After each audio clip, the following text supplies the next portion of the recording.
Hello and welcome to Disney for Days. I'm Matthew and I'm here to talk about some secrets of Disneyland that nobody seems to be talking about. I haven't found any reference to this anywhere.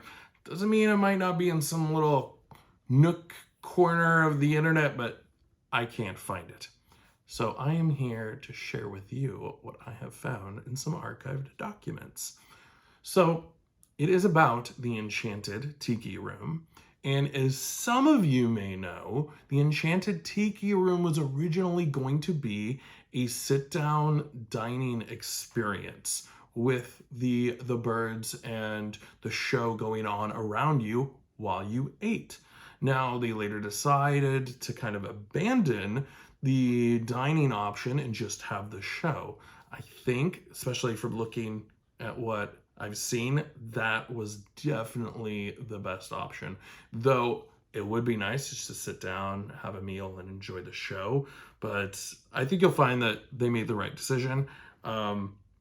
First, the cost is interesting. So it is approximated to have cost them about $1.5 million to create the Enchanted Tiki Room as it is today.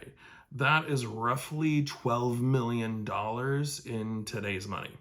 So it was built in 1963. So just with inflation, 1.5 million equals 12 million. But they originally thought it was going to cost, when it was a dining option, $335,000.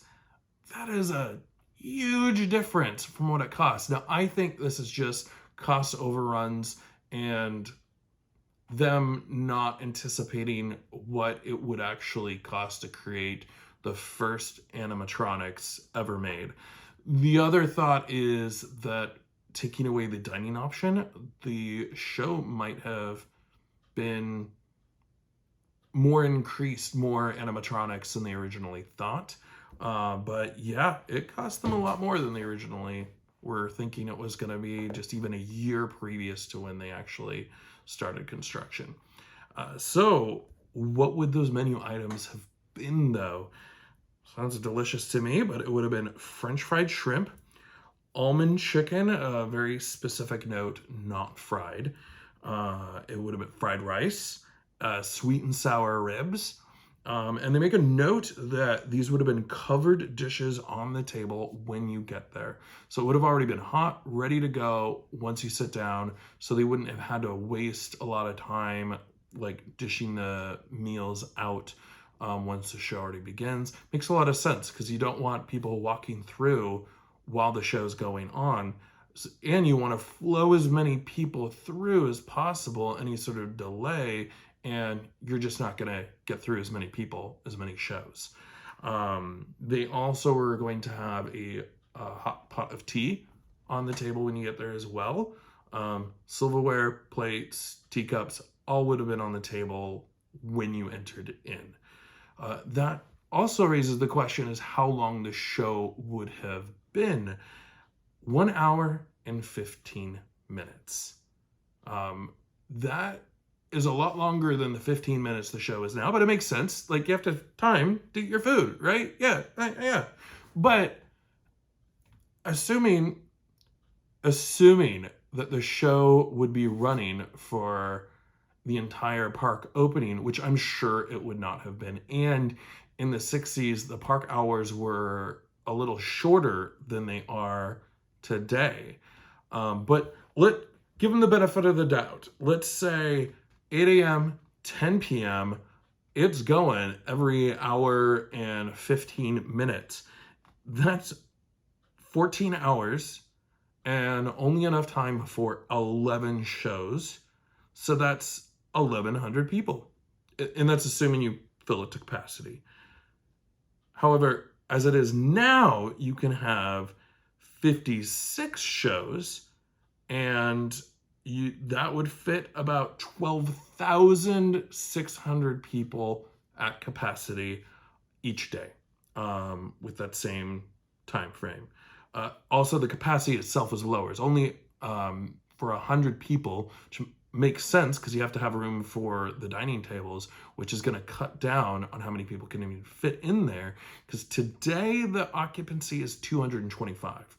So there's 125 people less on a given show. And the way it is now, you can have 5 shows per one show. And I think that is why they made the right choice to have it as it is now and not have a sit down experience. You could flow through a lot more people. Even though those food options sound delicious, I think they made the right choice.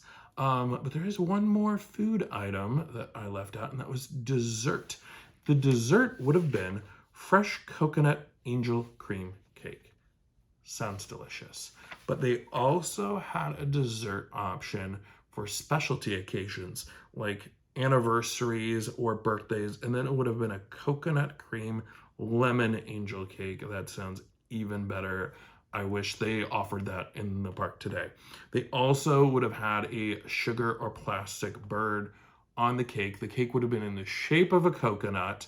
And they had the idea of having the bird on that cake a character itself, whether it would have been a new character or it would have been an existing like Disney bird character. Like talk about adding a little extra merch to the experience, but like yeah, that could have potentially brought in a whole new character that we never saw. The show itself brings in character. I mean, you got Jose, like you have a lot more characters, but in theory, those would have already been there because you still would have had the basic show. Yeah, so I find all this fascinating. I'll maybe put a link to some of these archived documents in the description below so that way everybody can see them. But yeah, I find it fascinating, but I think they definitely made the right choice. So tell me in the comments, is this completely new information? Did you know what these menu items were going to be? Have you seen any other reference to it?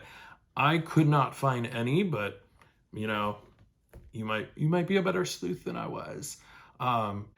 Thank you for watching this video, and if you learned something new, like and subscribe. If you didn't learn anything new, like and subscribe. Share the video, get notifications going. There's gonna be a lot more of these to come.